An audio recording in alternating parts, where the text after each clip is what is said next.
তো আজকে একটা ম্যাচ রয়েছে আয়ারল্যান্ড এবং ইন্ডিয়ার মধ্যকার, এবং আয়ারল্যান্ড 1-0-তে এগিয়ে রয়েছে। ভাবতে পারেন ইন্ডিয়ার সাথে আয়ারল্যান্ড 1-0-তে এগিয়ে রয়েছে, এবং এটা 2 ম্যাচ টি-20 সিরিজ, যেখানে আয়ারল্যান্ড 1-0-তে অলরেডি এগিয়ে রয়েছে। এবং আজকে যদি জিতে যায় আয়ারল্যান্ড, তাহলে কিন্তু তারা ইতিহাস রচনা করবে, এবং আয়ারল্যান্ড কিন্তু এরকমটাই চাইবে, এবং ইন্ডিয়া কিন্তু চাইবে তাদের সম্মান রক্ষার্থে এই ম্যাচটা অবশ্যই জিততে। তারা কিন্তু বর্তমান এক চ্যাম্পিয়ন টিম, এবং পূর্ণ শক্তির দল নিয়েই কিন্তু তারা আয়ারল্যান্ডে গেছে। পূর্ণ শক্তির একটা দল আয়ারল্যান্ডের সাথে প্রথম ম্যাচ হেরেছে, এবং দ্বিতীয় ম্যাচ কী হবে এখনও উই নেভার নো, যে কোনো কেউ জিততে পারে।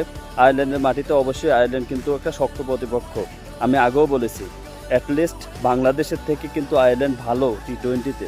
যদি আমি টি-20-র কথা বলি, আয়ারল্যান্ড কিন্তু অবশ্যই ভালো।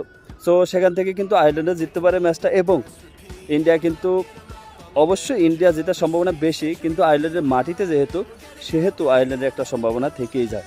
এবং আজকে যদি আয়ারল্যান্ড জিতে যায়, তারা কিন্তু ইতিহাস রচনা করবে, এবং ছোট টিমগুলোর জন্য একটা এরকম কিছু একটা দরকার ছিল ছোট টিমের জন্য, যারা অনুপ্রাণিত হবে।